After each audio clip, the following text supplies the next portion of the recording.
पूरा हो रहा है, फिर वालेकुम मीटिंग का भी अस्सलाम। खत्म। सो डियर स्टूडेंट्स, हम अपनी क्लास की शुरुआत करते हैं। आज का जो हमारा यूनिट है, यूनिट नंबर 6 बायोस्टैटिस्टिक्स का, जो कि एस्टिमेशन है। एस्टिमेशन यूनिट को आज हम डिस्कस करेंगे और इसको समझने की कोशिश करेंगे। तो डियर स्टूडेंट, सबसे पहले एस्टिमेशन को स्टार्ट करने से पहले मैं थोड़ी सी बैकग्राउंड हिस्ट्री आप स्टूडेंट्स के साथ शेयर करना चाहता हूँ। जैसे कि आपको अगर याद हो तो यूनिट नंबर 1 में मैंने आपको, जब हम बायोस्टैटिस्टिक्स की इंट्रोडक्शन कर रहे थे, तो वहाँ पर मैंने आपको कहा था कि हमारे साथ जो स्टैटिस्टिक्स है, तो बेसिकली इसके हमारे साथ दो मेजर टाइप्स है। जिसमें एक मैंने आपको बताया था कि एक हमारे साथ डिस्क्रिप्टिव स्टैटिस्टिक्स होता है और दूसरा इन्फरेंशियल स्टैटिस्टिक्स होता है।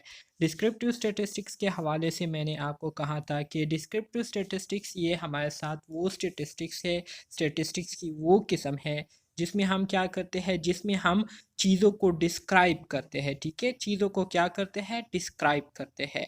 इसी तरह से इन्फ्रेंशियल स्टैटिस्टिक्स के हवाले से मैंने आपको ये कहा था कि ये हमारे साथ ऐसी स्टैटिस्टिक की किस्म है जिसमें हम क्या करते हैं, एस्टिमेशन के ज़रिए अपने जो प्रॉब्लम होते हैं उसको हम सॉल्व करते हैं। मतलब अंदाज़ा लगाकर हम अपने मसाइल को सॉल्व करने की कोशिश करते हैं। ठीक है, इसी तरह से डिस्क्रिप्टिव स्टैटिस्टिक्स में मैंने आपको बताया था कि इसकी हमारे साथ दो किस्म है। मज़ीद ये क्लासीफाई हुआ है टू टाइप्स में, जिसमें एक हमारे साथ मेजर ऑफ सेंट्रल टेंडेंसी है। मेजर ऑफ सेंट्रल टेंडेंसी आप सबको पता होगा कि यूनिट नंबर 3 जो हमारा बायोस्टैटिस्टिक्स का यूनिट है, उसका नाम मेजर ऑफ सेंट्रल टेंडेंसी है। और मेजर ऑफ सेंट्रल टेंडेंसी में मैंने आपको बताया था कि बेसिकली हम तीन पैरामीटर को डिस्कस करते हैं जो कि बहुत ज़्यादा इम्पोर्टेंस रखती है। इसमें एक मैंने आपको बताया था कि मीन है, दूसरा मीडियन है और तीसरा हमारे साथ मोड है। ठीक है, तो यहाँ तक जो है मैंने आपको काफ़ी डिटेल के साथ आपको समझाया था। ठीक है, इसी तरह से डिस्क्रिप्टिव स्टैटिस्टिक्स की जो दूसरी किस्म है वो आपके पास क्या है, मेजर ऑफ वेरिएबिलिटी है। मेजर ऑफ वेरिएबिलिटी में हमने क्या पढ़ा था, मेजर ऑफ वेरिएबिलिटी में हमने रेंज, वेरिएंस, स्टैंडर्ड डिविएशन को पढ़ा था। तो अब अगर आप देखें तो हमारे साथ स्टैटिस्टिक्स का जो फर्स्ट टाइप है जिसको हम डिस्क्रिप्टिव स्टैटिस्टिक्स कहते हैं, तो यूनिट नंबर 5 तक हमने डिस्क्रिप्टिव स्टैटिस्टिक्स को काफ़ी डिटेल के साथ डिस्कस कर लिया है। ठीक है, तो उम्मीद करता हूँ कि आप सब स्टूडेंट्स को यूनिट नंबर 5 तक बायोस्टैटिस्टिक जो है अच्छी तरीके से समझ आ चुकी होगी। अगर आपको अभी भी यूनिट नंबर 5 तक कोई यूनिट जो है उसमें आपको कन्फ्यूजन है, तो पहले इस यूनिट नंबर 1 2 3 4 5 को क्लियर करें, फिर इसके बाद जो है आप इन्फरेंशियल स्टैटिस्टिक्स की प्रैक्टिस शुरू करें। आज के हमारे साथ यूनिट नंबर 6 जो है, यूनिट नंबर 6 में हम क्या करेंगे, इन्फ्लुएंशियल स्टैटिस्टिक्स को स्टार्ट करेंगे। मतलब बायोस्टैटिस्टिक्स का जो दूसरा पार्ट है हमारे साथ की द मोबाइल दे बंद का करना, जो दूसरा टाइप है हमारे साथ इन्फ्लुएंशियल स्टैटिस्टिक्स, तो इसको आज हम क्या कर रहे हैं, यूनिट नंबर 6 में इसको हम स्टार्ट करने वाले हैं। इसी तरह से इन्फ्लुएंशियल स्टैटिस्टिक्स की अगर हम बात करें तो इसमें भी हमारे साथ टू टाइप्स के इन्फ्लुएंशियल स्टैटिस्टिक्स है।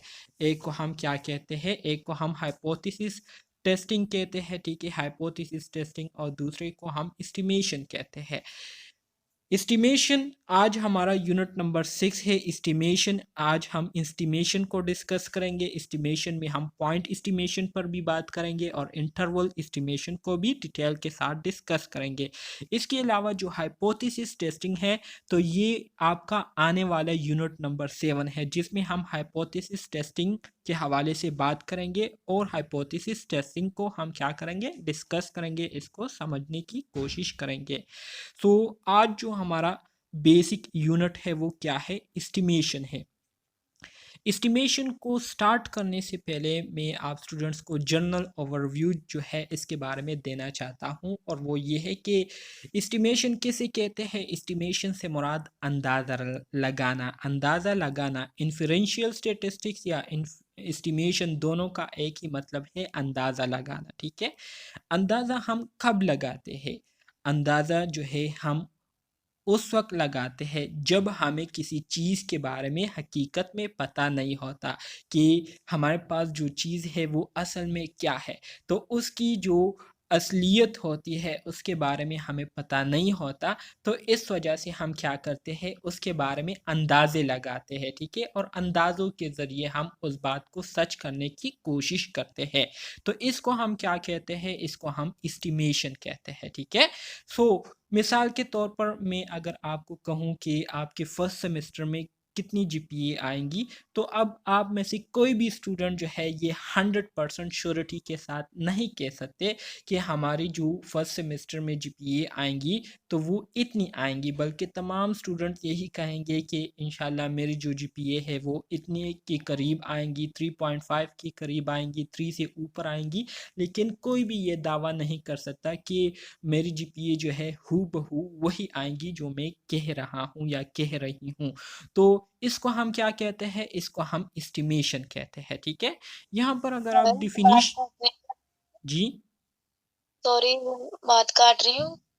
ये है तो हमारे स्टूडेंट के फ़ायदे के लिए। मैं ये पूछना चाह रही थी कि जिन सब्जेक्ट में हमारी सप्ली आ जाती है, अगर हम वो क्लियर कर लेते हैं, तो क्या हमारी जीपीए पे कोई इफ़ेक्ट होता है उसपे कि नहीं, नहीं? नहीं, उससे बस आपकी फिर जीपीए जो है वो आ जाती है ना, जब तक क्लियर आपने ना किया हो तो जीपीए सर, नहीं इसमें आती। हाईएस्ट कितनी, जब क मतलब इसमें फिर हाईएस्ट जीपीए कितनी आती है? मतलब ये तो नहीं ना, मैंने सुना था कि सम टाइम कुछ यूनिवर्सिटीज़ ऐसी हैं ना कि वो 10-10 मार्क्स नेगेटिव कर देती है ना, अगर आप सप्ली में वो पेपर क्लियर करते हो तो। नहीं, नहीं, ऐसी कोई बात नहीं है, ठीक है? ऐसी कोई बात नहीं है, बस पहले जो फर्स्ट टाइम आपको जितने नंबर मिले होते हैं कॉलेज की तरफ से, तो वही नंबर आपके होते हैं, जिस आपने पेपर क्लियर करना होता है, ठीक है? उसके साथ वही नंबर ऐड किए जाते हैं जो कि फर्स्ट टाइम आपके लिए जो लगाए गए थे। सर, कॉलेज वाले नंबर ऐड सिर्फ होते हैं और बाकी हमारे अपने पेपर के नंबर जो हमने हाँ जी, दोबारा लिए होते हैं वो ऐड होते हैं। बिल्कुल, बिल्कुल। सर, एक बात मैं भी कर लूं? जी, जी, बोलिए। सर, आज बीपीएससी की लिस्ट लग गई है और मेरी गवर्नमेंट जॉब हो गई है, और ग्रुप क्लास में जितने भी लोग हैं तो उनसे पूछना है कि उनकी भी हो गई है कि नहीं हुई है। मतलब अच्छा जी, लिस्ट बहुत अच्छा जी, लंबी है। कंग्रेचुलेशन, बहुत-बहुत मुबारक हो आपको कि आपकी गवर्नमेंट जॉब लग गई है। और बाकी स्टूडेंट्स के कोई है ऐसा जिनकी गवर्नमेंट जॉब लग गई हो क्लास में? आज लिस्ट लगी है, किसी को पता है? हाँ, पता है। मेरे साथ में और भी मतलब मेरी ड्यूटी फेलोज हैं, वो सबकी होगी हुई है। मुबारक हो फरा। चलिए ठीक है, स्टार्ट करते हैं एस्टिमेशन को। एस्टिमेशन का जैसे कि मैंने आपको किस्सा सुनाया, ठीक है, कि एस्टिमेशन किसे कहते हैं? अंदाज़ा लगाने को कहते हैं। हम अंदाज़ा कब लगाते हैं? हम अंदाज़ा तब लगाते हैं जब हमें किसी चीज़ के बारे में हकीकत में पता नहीं होता, श्योरिटी के साथ हम उसका दावा नहीं कर सकते। तो ऐसी कंडीशन में हम क्या करते हैं? अंदाज़े लगाते हैं, और अंदाज़ों के ज़रिए हम अपने जो प्रॉब्लम है, जो बात है, उसको सच करने की कोशिश करते हैं। तो इसको हम एस्टिमेशन कहते हैं। यहाँ पर आपको सिंपल डिफिनीशन दी है, कहते हैं कि the process of using sample information to draw conclusion about the value of population parameters is known as estimation. इसमें आपको वही एग्जाम्पल दी गई है जो कि अभी मैंने आपको बताई थी। मिसाल के तौर पर अगर आप एक पॉपुलेशन सेलेक्ट करते हैं, मिसाल के तौर पर आप कहते हैं कि केपीके जो है, केपीके पर मैं रिसर्च करना चाहती हूँ, और केपीके में जितने भी लोग हैं इन सब के बारे में मुझे डेटा चाहिए और मैं डेटा कलेक्ट करना चाहती हूँ। तो आपके पास 1 मंथ है, ठीक है, या ज़्यादा से ज़्यादा 2 मंथ कर दे या 3 मंथ कर दे। 3 मंथ के ड्यूरेशन में भी आप पूरी केपीके की जो पॉपुलेशन है उसका डेटा आप कलेक्ट नहीं कर सकते। तो आप क्या करेंगे? आप सिंपली ये करेंगे कि इस केपीके की आप एक सिटी को लेंगे। मिसाल के तौर पर आपने क्या किया? पेशावर को लिया, या आपने क्या किया? मर्दान को लिया, या आपने जो है इसके आसपास कोई इलाके को लिया, ठीक है?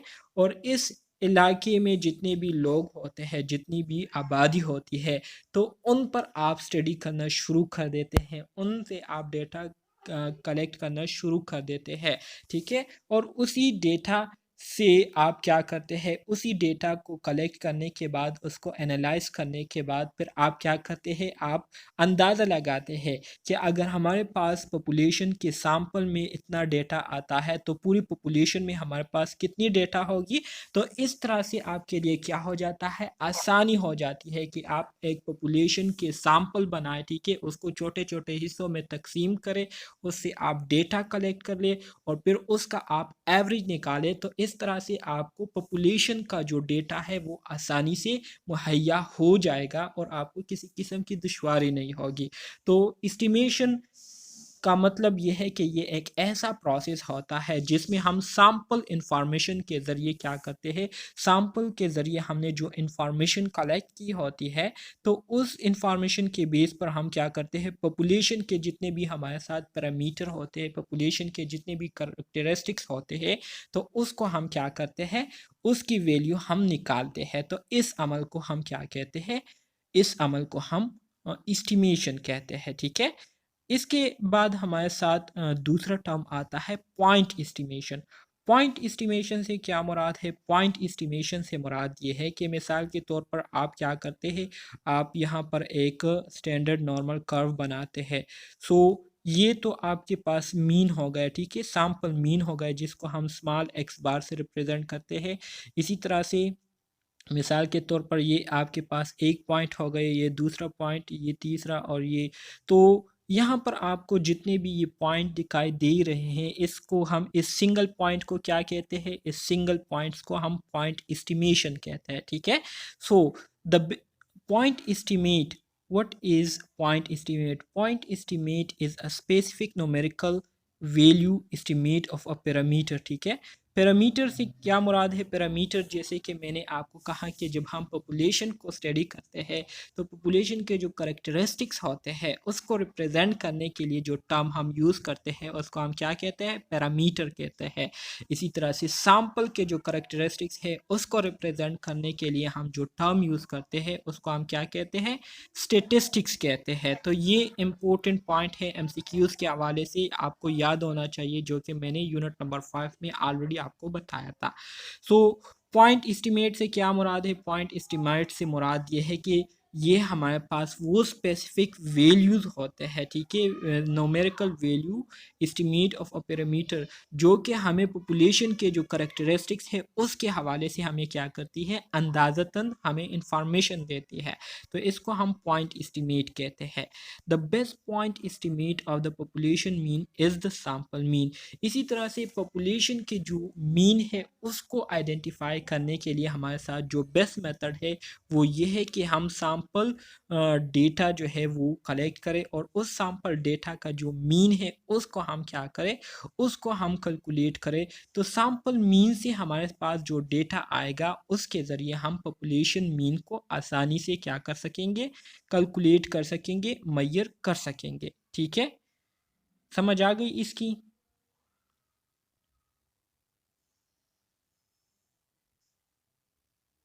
जी सर। ओके जी।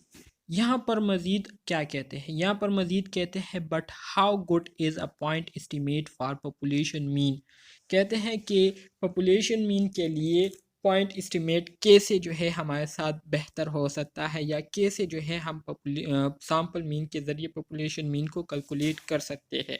तो यहाँ पर आपको एक बात जो है याद होनी चाहिए, अगर आपको याद हो तो यूनिट नंबर 5 में हमने क्या पढ़ा था, यूनिट नंबर 5 में हमने सेंट्रल लिमिट थ्योरम स्टडी की थी, सेंट्रल लिमिट थ्योरम स्टडी की थी। उसमें हमने एक बात कही थी कि हमारे साथ मीन ऑफ सैंपल जो है, मीन ऑफ सैंपल, ठीक है, इस तरह से हमने पढ़ा था, मीन ऑफ सैंपल जो है ये हमारे साथ बराबर है मीन ऑफ पॉपुलेशन के। सो इससे आपको पता जो है वो लगना चाहिए कि अगर हम सैंपल मीन्स को क्या करते हैं, बहुत सारे सैंपल्स जो है वो हम एक पॉपुलेशन से कलेक्ट करें और उस सैंपल्स के हम एक एक सैंपल के हम मीन निकालें और फिर उन मीन्स को हम क्या करें, ऐड करें और उसका एवरेज निकालें। तो इस सैंपल मीन का हमारे साथ जो एवरेज आएगा तो वो हमारे साथ सिमिलरली आएगा पॉपुलेशन मीन की, जो कि मैंने आपको बिल्कुल प्रूफ करके दिखाया था यूनिट नंबर 5 में। सो अगर आप में से किसी ने यूनिट नंबर 5 नहीं देखा है तो वो ऑलरेडी चैनल पर मौजूद है, आप वहाँ पर यूनिट नंबर 5 को देख के वहाँ से अपने कंसेप्ट को क्लियर करके यहाँ यूनिट नंबर 6 में फिर आप आ सकते हैं। ठीक है, तो एक बात तो ये हो गई कि हम सैंपल मीन्स के ज़रिए पॉपुलेशन मीन को आसानी से क्या कर सकते हैं, कैलकुलेट कर सकते हैं। There is no way of knowing how close the point estimate is to the population mean. ठीक है, देखिए हमारे पास यहाँ पर एक कंसेप्ट आता है कि अगर हम क्या करते हैं, अगर हम सैंपल मीन लेते हैं तो हमारे पास जो असल मीन होता है, जो ट्रू वैल्यू होती है, ठीक है, तो जब सैंपल मीन लेते हैं, जैसे कि मैंने आपको कहा था कि जब हम पॉपुलेशन से सैंपल बनाते हैं, ठीक है, बहुत सारे सैंपल लेते हैं तो वो सैंपल एक जैसे नहीं होते, उसकी वैल्यू जो है वो एक जैसी नहीं होती, एक दूसरे से मुख्तलिफ होती है।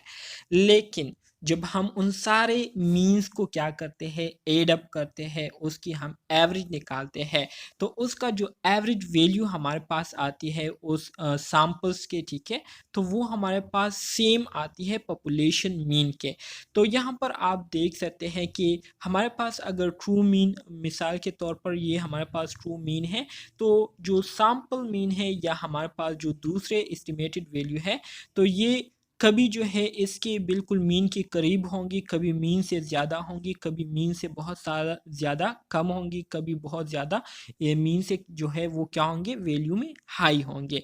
तो हमारे साथ इस तरह के जो है वैल्यूज़ आएंगे। लेकिन अगर हम इन सारे सैंपल्स की क्या करते हैं, इन सारे सैंपल्स की हम एवरेज लेते हैं, तो इससे हमारे पास जो एवरेज वैल्यू आएगी तो वो सेम आएगी या बिल्कुल क्लोज आएगी हमारे पास किस चीज़ के, जो ट्रू वैल्यू है उसके बिल्कुल आसपास आएगी, उसके बिल्कुल करीब आएंगी। तो यहाँ पर कहते हैं कि therefore statistician prefer another type of estimate called interval estimate। Interval estimate किसे कहते हैं, इंटरवल एस्टिमेट को आप लोग समझे। इंटरवल एस्टिमेट से मुराद ये है, मिसाल के तौर पर मैं कर्व बना रहा हूँ, ये आपके पास मिड पॉइंट हो गया, ये सैंपल कर्व में बना रहा हूँ, ठीक है, सैंपल कर्व, तो ये आपके पास मीन है, दरमियान में ये मीन है। पॉइंट एस्टिमेट किसे कहते हैं, पॉइंट एस्टिमेट से मुराद ये है कि ये एक पॉइंट हो गया, ये दूसरा पॉइंट हो गया, इस एक पॉइंट से लेकर दूसरे पॉइंट के दरमियान में जितने भी आपके पास वैल्यूज़ आते हैं, ठीक है, इस एक पॉइंट से लेकर दूसरे पॉइंट तक का जो आपके पास क्या होता है, एरिया होता है, इसको हम क्या कहते हैं, इंटरवल एस्टिमेट कहते हैं। और इंटरवल एस्टिमेट जो है ये हमें ये इंफॉर्मेशन देती है कि हमारे पास जो डेटा आई है सैंपल से, ठीक है, तो ये डेटा जो है हमारे पास इस दो पॉइंट की रेंज के दरमियान में मौजूद है, ठीक है, मतलब मिसाल के तौर पर ये 5 है और मिसाल के तौर पर ये 2 है, तो 2 एंड 5 के दरमियान में हमारे पास कहीं ना कहीं पर ट्रू वैल्यू जो है ये मौजूद है, या पॉपुलेशन मीन जो है ये मौजूद है। तो इंटरवल एस्टिमेट जो है हमें ये इंफॉर्मेशन देती है, ठीक है, कि दो पॉइंट्स के दरमियान में जो वैल्यू आई है तो ये वैल्यू जो है इसके आसपास जो है मौजूद है। ठीक है, समझ आ रही है? जी सर। Okay, very good. जी सर। मज़ीद आगे बढ़ते हैं। स्टेटिस्टिकल इन्फ्रेंस किसे कहते हैं, स्टेटिस्टिकल इन्फ्रेंस तो ऑलरेडी मैंने आपको बताया। इन्फ्रेंस से मुराद क्या है, इन्फ्रेंस से मुराद एस्टिमेशन लगाना है, ठीक है, अंदाज़ा लगाना है।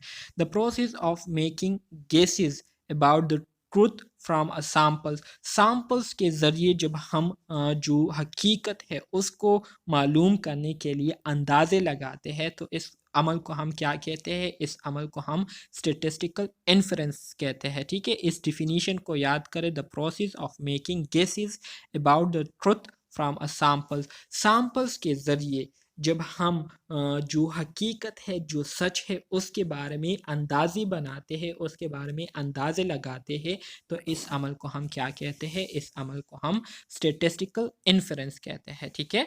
सो अगर आपको याद हो तो पॉपुलेशन पैरामीटर्स में हमारे पास जो फार्मूलाज थे, ठीक है, तो वो आपके पास आपको याद होने चाहिए कि म्यू हमारे पास किसके बराबर था। म्यू हमारे पास बराबर था sum of individual x divided by n, capital N, ठीक है, individual x divided by capital N. तो ये हमारे पास मीन का फार्मूला था पॉपुलेशन में, ठीक है, पॉपुलेशन में। इसी तरह से जो स्टैंडर्ड डिविएशन का फार्मूला था हमारे साथ पॉपुलेशन में, तो वो sigma is equal to sum of individual x minus mu divided by क्या आता है n-1।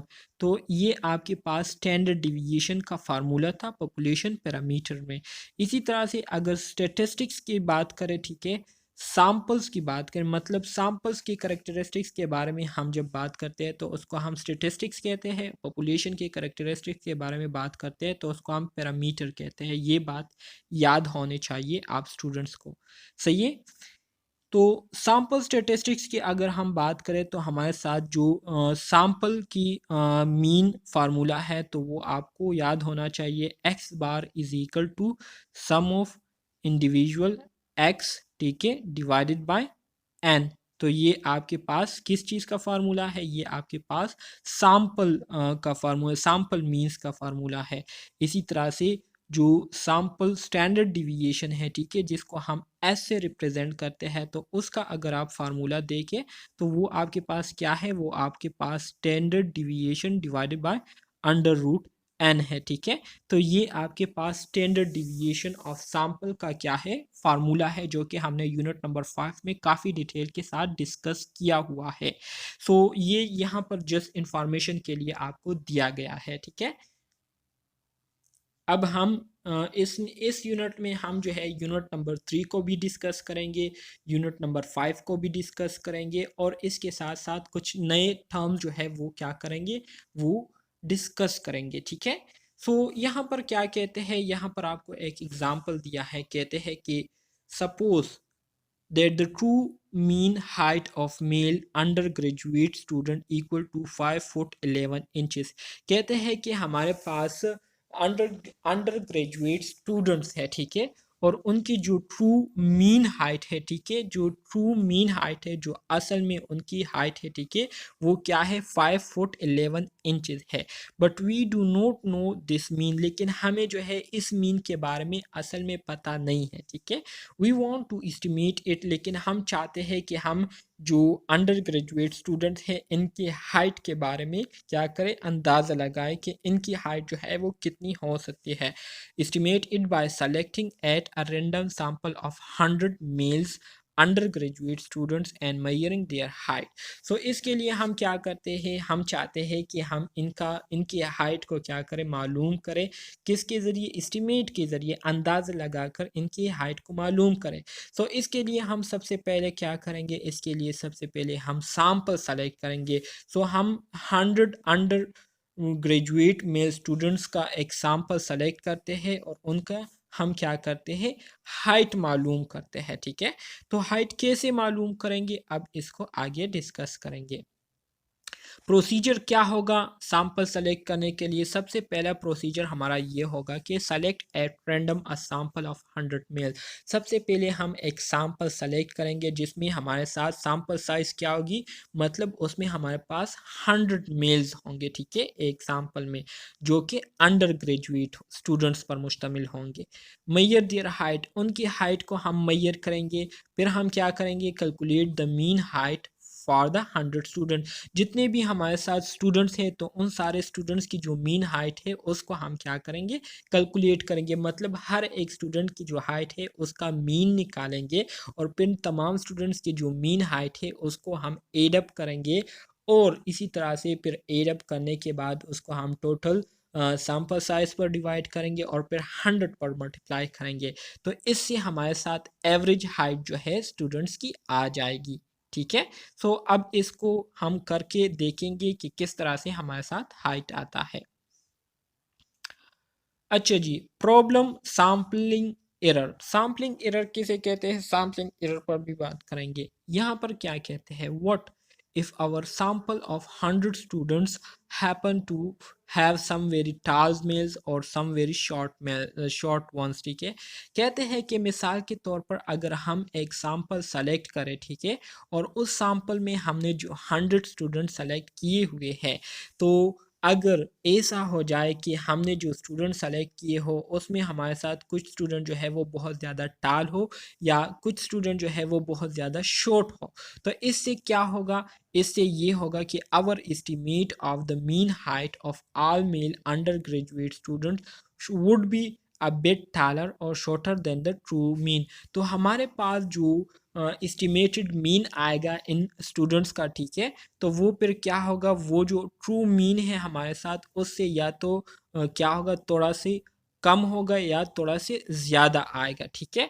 तो इसका क्या मतलब है, ठीक है, जो कि या थोड़ा से कम आता है या थोड़ा से ज़्यादा आता है, लेकिन हमें जो ट्रू वैल्यू है वो नहीं बताती। तो इसका क्या मतलब है, इसका मतलब ये है कि इस तरह की जो डेटा हमारे पास आती है जिसमें हमने क्या की होती है, कुछ सिलेक्शन ऐसी की होती है जिसमें हमने या तो बहुत ज़्यादा किया होता है या बहुत कम किया होता है, और इसके बाद हमारे पास जो वैल्यू आती है जो कि ट्रू वैल्यू के आसपास होती है, तो इस तरह का जो एरर होता है एस्टिमेशन में, ठीक है, तो इसको हम क्या कहते हैं, इसको हम सैम्पलिंग एरर कहते हैं, ठीक है। This type of error in estimating a statistics, जब हम इस तरह की स्टेटिस्टिक्स करते हैं और इसमें हमें किसी किस्म की गलती मिलती है, गलती से मुराद ये है जो कमी ज़्यादती आती है, तो इस तरह की एरर को हम क्या कहते हैं, सैम्पलिंग एरर कहते हैं। समझ आ गई इसकी?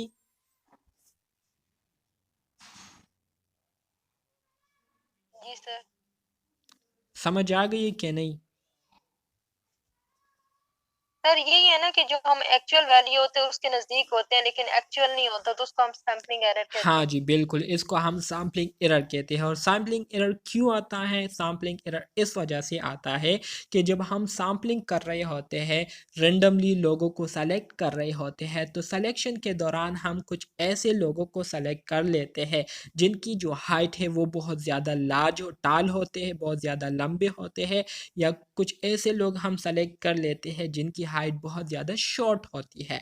तो इसकी वजह से हमारे पास जो मीन वैल्यू आती है, तो वो फिर हमारे पास जो ट्रू वैल्यू है उससे या तो थोड़ी सी ज़्यादा आती है या थोड़ी सी कम आती है, लेकिन जो ट्रू मीन है उसके बराबर नहीं होती, ठीक है, उसके आसपास आती है। तो इस तरह के एरर की वजह से हमारे पास जो वैल्यूज़ आती है, जो मीन आता है, इस तरह के एरर की वजह से, तो इसको हम क्या कहते हैं, सैम्पलिंग एरर कहते हैं, ठीक है। सर जैसे किसी की हाइट हो 5 सेंटीमीटर तो ये सैम्पलिंग एरर नहीं है, अगर 5.2 या 5.3 हो तो वो सैम्पलिंग एरर होगा? जी, जी, बिल्कुल। देखिए, यहाँ पर हमने मिसाल यहाँ के पर हमें जो हाइट बताया गया है मिसाल के तौर पर, कि हमें मालूम है कि हमारे पास जो ट्रू मीन है वो क्या है, 5 फुट 11 इंचेज़ है। तो ये 5 फुट 11 इंचेज़ ये हमारे पास ट्रू वैल्यू है। लेकिन जब हम इस ट्रू वैल्यू को हकीकत में मालूम करना चाहते हैं, ठीक है, हमें पता नहीं है लेकिन इसको मालूम करना चाहते हैं स्टूडेंट्स को कैलकुलेट करते हुए उनकी हाइट को, तो इसके लिए हम क्या करते हैं, सैंपल सेलेक्ट करते हैं। सैंपल में हम क्या करते हैं, स्टूडेंट्स को रेंडमली सेलेक्ट करते हैं। तो सिलेक्शन के दौरान हम ऐसे स्टूडेंट्स को सेलेक्ट कर लेते हैं जिनकी हाइट बहुत ज़्यादा टाल होती है या बहुत ज़्यादा शॉर्ट होती है। तो बहुत ज़्यादा टाल होने की वजह से या शॉर्ट होने की वजह से हमारे पास जो मीन वैल्यू आती है, ठीक है, हमारी सैंपल की, तो वो ट्रू वैल्यू से जो ट्रू मीन है, ठीक है, उससे या तो थोड़ी सी बड़ी आ जाती है या थोड़ी सी कम आ जाती है। तो इस तरह की जो कंडीशन है, सिचुएशन है, इसकी वजह से हमारे पास जो एरर आता है, ठीक है, रिजल्ट में, तो इसको हम सैम्पलिंग एरर कहते हैं, ठीक है। समझ गई? जी sir. Okay, very good. So यहाँ पर क्या कहते हैं, multiple samples, one solution to these potential problem of sampling error। अब इस सैंपल एरर को ख़त्म करने के लिए भी हमें किसी ना किसी सलूशन की ज़रूरत है, किसी ना किसी प्रोसीजर की ज़रूरत है जिसमें ये सैम्पलिंग एरर जो है वो क्या हो, वो ख़त्म हो जाए। So one solution to this potential problem of sampling error is to collect for example 100 sample of 100 male undergraduate students. जैसे कि मैंने आपको कहा था कि आप ओवरऑल पॉपुलेशन के डेटा एक ही टाइम पर सेलेक्ट नहीं कर सकते, गैदर नहीं कर सकते और उससे आप मीन डेटा नहीं निकाल सकते।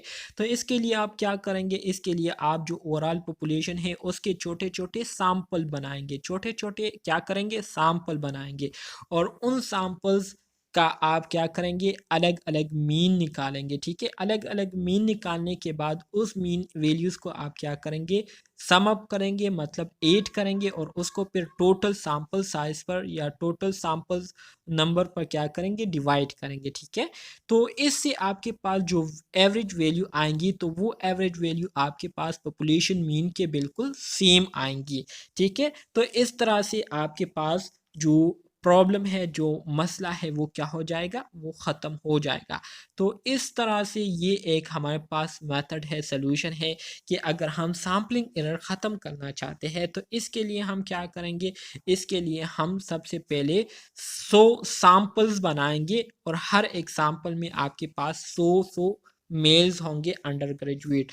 फिर क्या होगा, then we would calculate 100 means. फिर हर एक सैंपल की जो मीन है टोटल, मिसाल के तौर पर अगर 100 सैंपल है तो मीन वैल्यू हमारे पास कितने आएंगे, 100 आएंगे।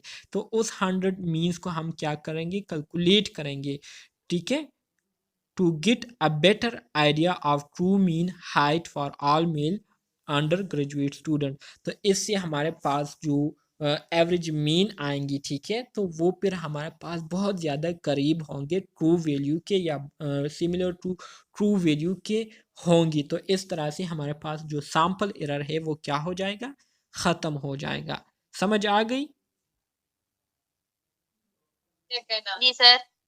अच्छा जी, इसमें आपको यही बताया गया है कि सैंपल एरर को अगर आप ख़त्म करना चाहते हैं तो इसका एक तरीका ये है कि मिसाल के तौर पर अगर आपको एक पॉपुलेशन दी गई है तो उस पॉपुलेशन को जब आप कैलकुलेट करते हैं तो उसमें सैंपल एरर आता है। तो इस सैंपल एरर को ख़त्म करने के लिए आप ओवरऑल पॉपुलेशन को कैलकुलेट नहीं करेंगे बल्कि इस पॉपुलेशन को छोटे छोटे हिस्सों में तकसीम करेंगे। ठीक है, इसके छोटे छोटे हिस्से बनाएंगे, सैंपल इसके बनाएंगे। ठीक है, और फिर इस एक एक सैंपल को आप क्या करेंगे, कैलकुलेट करेंगे, इसकी एवरेज निकालेंगे। हर एक सैंपल के जो एवरेज निकाले होंगे तो उन्हीं सारे एवरेज को क्या करना है, एक दूसरे के साथ ऐड करके उसको फिर टोटल सैंपल साइज पर डिवाइड करना है, मतलब n पर जो है डिवाइड करना है और 100 पर मल्टीप्लाई करेंगे तो आपके पास जो एवरेज मीन वैल्यू आएंगी सैंपल की तो वो बिल्कुल सेम होंगी पॉपुलेशन मीन के। तो इस तरह से आपके पास जो सैम्पलिंग एरर है वो ख़त्म हो जाएगा और आपको ट्रू वैल्यू के आसपास ही वैल्यू मिलेंगी। ठीक है, तो ये एक तरीका है सैंपल एरर को ख़त्म करने का। अब समझ आ गई? सर जैसे हमने यूनिट नंबर 5 में पढ़ा था कि हमने पहले सारे सैंपल बनाए, फिर उनके मतलब मीन निकाले, फिर उनको उन्हीं के जी मतलब टोटल बिल्कुल, नंबर पे हाँ डिवाइड जी किया। बिल्कुल, हमने ऐसे ही यूनिट है ना? नंबर 5 में पढ़ा था और अभी दोबारा से आने वाला है, आपको दोबारा से वो रिवाइज हो जाएगा। ठीक है, और अगर उनको ऐड करके और वो जो उनका टोटल है वो मतलब जो मीन निकलेगा वो अगर उनके इक्वल नहीं निकलेगा, सेम नहीं होगा, तो उसका मतलब है सैंपल में एरर रह जाएगा। बिल्कुल इस तरह होगा बिल्कुल। लेकिन देखिए मैंने आपको बताया था कि हम अगर पॉपुलेशन को सैंपल्स में कन्वर्ट करते हैं, उसके छोटे छोटे सैंपल बनाते हैं तो वो सैंपल्स बज़ाहिर एक दूसरे से क्या होंगे, चेंज होंगे, उसमें एक दूसरे से वैल्यू जो है चेंज आएंगी। लेकिन ये कह रहा हूँ कि जब हम पॉपुलेशन के सैंपल्स बनाते हैं तो वो सैंपल जो है एक दूसरे से लाजमी तौर पर क्या होंगे, मुख्तलिफ होंगे। उनके जो वैल्यूज़ होंगे, उनके जो मीन वैल्यूज़ होंगे वो एक दूसरे से मुख्तलिफ होंगे। लेकिन जब हम उन सारे सैंपल्स के मीन वैल्यूज़ को एड अप करके उसकी एवरेज निकालेंगे, ठीक है, तो वो एवरेज जो है वो हमारे पास सिमिलर टू पॉपुलेशन मीन के बराबर आएंगी। तो इस तरह से ये बात वाज़ेह हो जाती है कि अगर पॉपुलेशन मीन जो है वो हमारे पास एक वैल्यू है तो उसी पॉपुलेशन के अगर हम सैंपल्स लेते हैं और उस सैंपल्स की एवरेज निकालते हैं तो वो सैंपल जो है हमें वही वैल्यूज़ देंगी जो कि हमें पॉपुलेशन से मिली थी। ठीक है, क्योंकि वो सैंपल जो है उसी पॉपुलेशन का ही हिस्सा होता है, तो इस वजह से हमारे पास जो आंसर है वो सेम ही आएगा। ठीक है, समझ आ गई? जी सर। अच्छा जी, अब क्या कहते हैं, अब कहते हैं कि इमेजिन, मतलब इमेजिन करें आप लोग, सपोज करें these 100 means for the 100 samples where each one is plotted around the true mean। ठीक है, कहते हैं कि मिसाल के तौर पर आपके पास 100 सैम्पल्स है और 100 सैम्पल्स के जो मीन है वो भी आपके पास 100 मीन है। ठीक है, और वो 100 मीन जो है आपके पास ट्रू वैल्यू, मिसाल के तौर पर ये आपके पास 10 जो है ट्रू वैल्यू है, और आपके पास जो सैम्पल मीन है, कोई कोई सैम्पल मीन की जो वैल्यू है, कोई जो है वो आपके पास 11 आएंगी, कोई आपके पास जो है क्या आएंगी 9 आएंगी, कोई जो है आपके पास 12 आएंगी, कोई जो है आपके पास क्या आएंगी 8 आएंगी। तो मुख्तलिफ वैल्यूज़ आएंगे और वो आपके जो ट्रू वैल्यू है उसके आसपास जो है आपको दिखाई देंगे। जैसे कि आप देख सकते हैं आपकी जो ट्रू वैल्यू है वो क्या है, ट्रू वैल्यू जो है आपकी 10 है, लेकिन 10 के आसपास आपको 9 भी देखने को मिल रहा है, 11 भी आपको देखने को मिल रहा है। ठीक है, तो ये इस तरह के जो वैल्यूज़ है वो ट्रू मीन के इर्द गिर्द मिलेंगे। Some of the mean from the 100 sample would be bit too tall and some bit too short.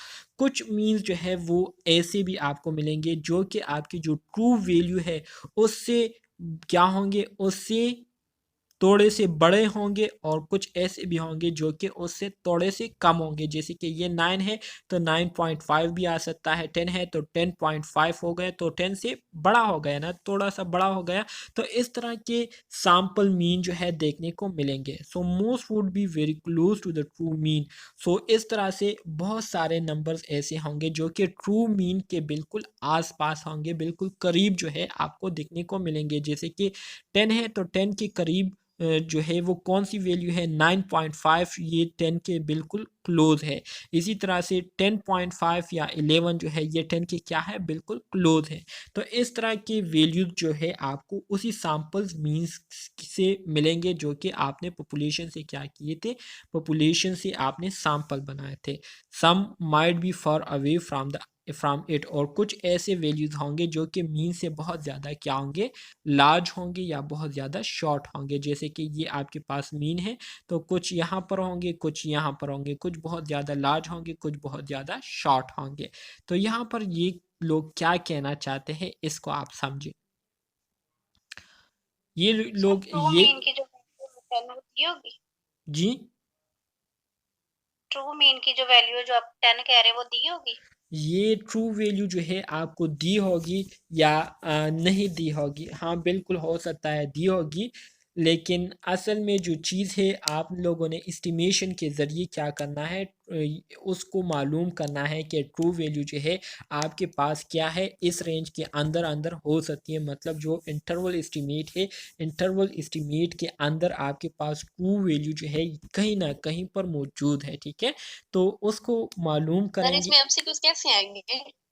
MCQs कैसे आएंगे, एमसीक्यूज़ बहुत ही आसान आते हैं, इससे वो भी मैं आपको बता दूंगा। लेकिन अभी जो मैंने आपको बताया था कि एस्टिमेशन किसे कहते हैं, एस्टिमेशन की डिफिनीशन आपको याद होनी चाहिए, पॉइंट एस्टिमेशन किसे कहते हैं, इंटरवल एस्टिमेशन किसे कहते हैं, ये एमसीक्यूज़ आ सकते हैं। ठीक है, इसी तरह से जो कॉन्फिडेंस इंटरवल है, कॉन्फिडेंस इंटरवल से क्या मुराद है, 95% कॉन्फिडेंस इंटरवल का जी स्कोर क्या है, 99% कॉन्फिडेंस इंटरवल का जी वैल्यू जो है वो क्या है। तो ये एमसीक्यूज जो है आपके एग्जाम में आ सकते हैं, जो कि आने वाले स्लाइड में अभी मैं आपको बताऊंगा। ठीक है,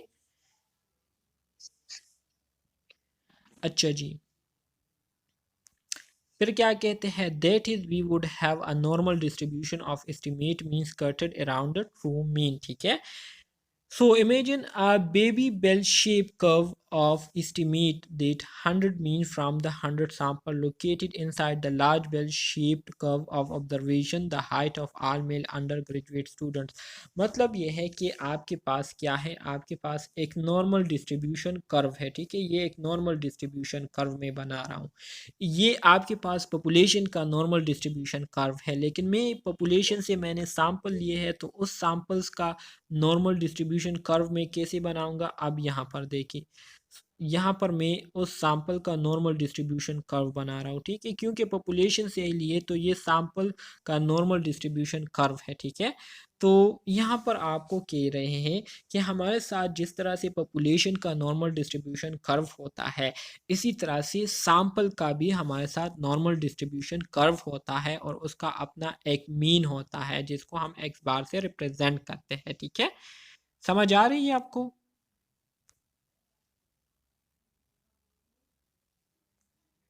सर दोबारा बताइएगा।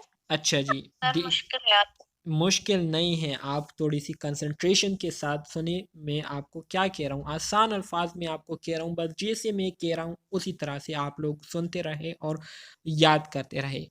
ये अभी आपको ये कह रहे थे कि जिस तरह से हमारे साथ पॉपुलेशन का नॉर्मल डिस्ट्रीब्यूशन कर्व होता है, जैसे कि आप लोग ये देख सकते हैं रेड लाइन में आपको जो कर्व दिखाई दे रहा है, ये असल में आपके पास पॉपुलेशन का नॉर्मल डिस्ट्रीब्यूशन कर्व है। तो कहते हैं कि जिस तरह से हमारे साथ पॉपुलेशन का नॉर्मल डिस्ट्रीब्यूशन कर्व होता है, बिल्कुल इसी तरह से हमारे साथ सैंपल का भी नॉर्मल डिस्ट्रीब्यूशन कर्व होता है, ठीक है। और सैंपल कहाँ से आता है? सैंपल ये हमारे साथ पॉपुलेशन से ही आता है, पॉपुलेशन से ही हम सैंपल को क्या करते हैं, कलेक्ट करते हैं। So the large curve show that the distribution of all observation about their true mean। हमारे साथ जो लार्ज कर्व है ये हमें क्या शो करती है कि जितने भी हमारे पास डिस्ट्रीब्यूशन डेटा डिस्ट्रीब्यूट हुआ है, ठीक है, तो ये सारा डेटा हमारे पास कहाँ है, अबाउट देयर ट्रू मीन। ये ट्रू मीन के इर्द गिर्द, मतलब ट्रू मीन के आसपास जो है ये मौजूद है। इसी तरह से the interval located each side of the mean represent the standard deviation of the observation. और इसी तरह से इंटरवल किसे कहते हैं? इंटरवल से मुराद ये है कि यहाँ से लेकर यहाँ तक, मतलब इस एक पॉइंट से लेकर दूसरे पॉइंट तक का जो रेंज होता है, इसको हम क्या कहते हैं? इसको हम इंटरवल कहते हैं, ठीक है। इंटरवल की अगर मैं आपको डिफिनीशन बताऊं तो इंटरवल किसे कहते हैं? इंटरवल की डिफिनीशन अगर मैं आपको बताऊं तो इंटरवल से मुराद ये है कि, अच्छा जी, मैं आपको इंटरवल की डिफिनीशन बताता हूँ।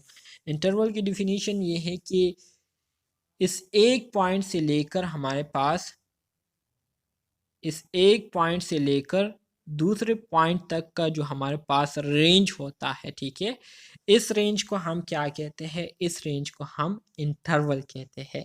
और इस रेंज का मकसद क्या होता है? इंटरवल हमें ये बताता है कि हमारे पास जो ट्रू वैल्यू है, वो ट्रू वैल्यू जो है इस दो पॉइंट के दरमियान में कहीं ना कहीं पर जो है वो क्या करती है, लाई करती है, कहीं ना कहीं पर वो ट्रू वैल्यू जो है हमारे पास इस दो पॉइंट के दरमियान में रहती है या मौजूद है।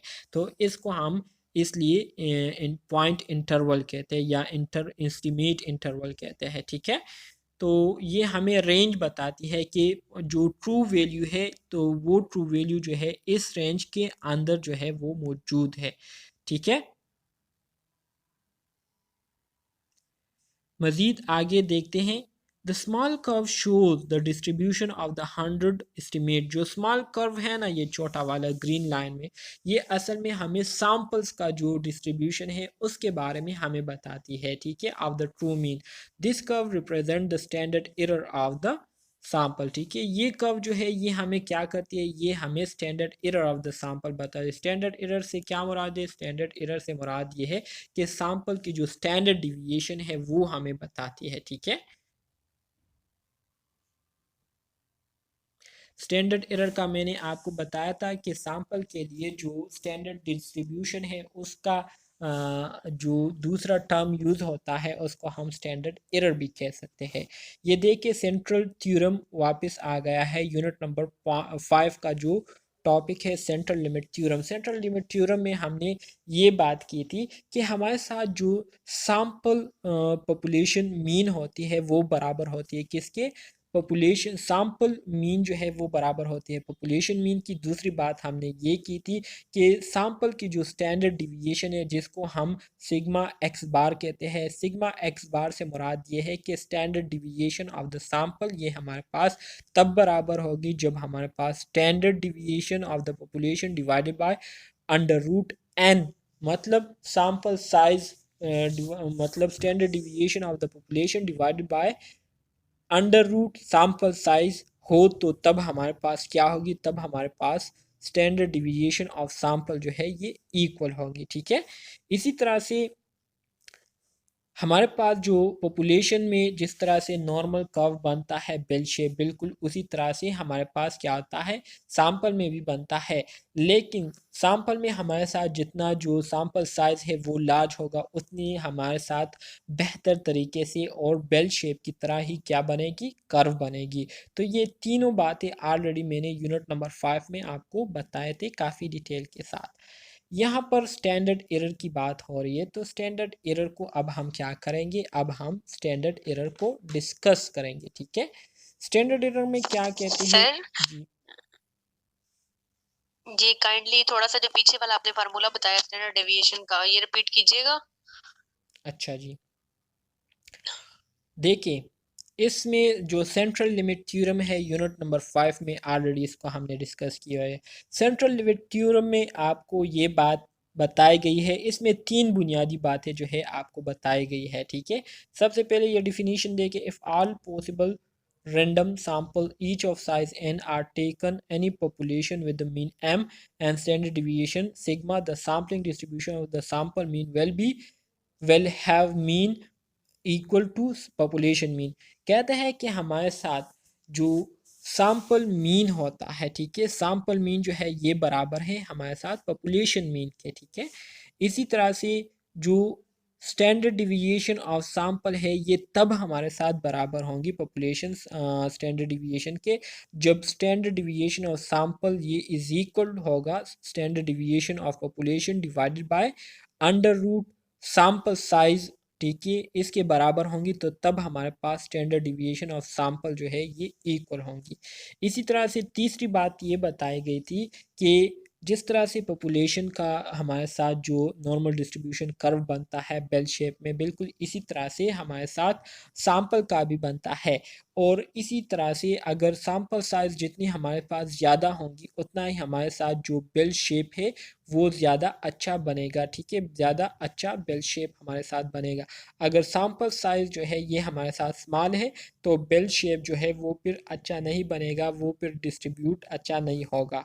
तो ये तीन बातें जो है आपको ऑलरेडी सर मैंने यहाँ पे एक सेंटेंस लिखा हुआ है the standard deviation of the sample means is representative of the population standard deviation but smaller than it and express it by ये s sample है sample divided by।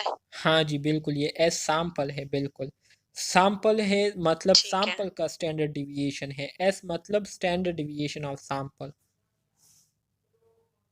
यानी ये टोटल स्मॉलर हो जाएगा ना क्योंकि ये डिवाइड हो रहा है उसके ऊपर स्टैंडर्ड डेविएशन के ऊपर। देखिए इस सेंटेंस का क्या मतलब है, इस सेंटेंस का मतलब ये है कि हमारे साथ सैंपल मीन का जो स्टैंडर्ड डिविएशन है ये किस चीज़ को रिप्रेजेंट करता है, ये पॉपुलेशन के स्टैंडर्ड डिविएशन को रिप्रेजेंट करता है, लेकिन ये हमारे पास क्या होता है, स्मॉलर होता है। ठीक है, पॉपुलेशन के स्टैंडर्ड डिविएशन से। और इसको हम कैसे एक्सप्रेस करते हैं, मतलब standard deviation sigma of x bar मतलब standard deviation of sample is equal to, इसके अलावा इसकी जगह पर आप एस भी लिख सकते हैं या सिग्मा भी लिख सकते हैं divided by under root n. ठीक है, तो वहीं आपके पास आ जाएगा। यूनिट नंबर 5 में इसको हमने ऑलरेडी डिस्कस किया हुआ है। ठीक है, तो ये हमारे पास क्या होगा, पॉपुलेशन के स्टैंडर्ड डिविएशन के बराबर होगा, लेकिन इससे क्या होगा, थोड़ा सा स्मॉल होगा। और इसको हम इस फार्मूले के ज़रिए रिप्रेजेंट करते हैं सैंपल स्टैंडर्ड डिविएशन को, इसका यही मतलब है। ठीक है, समझ आ गई।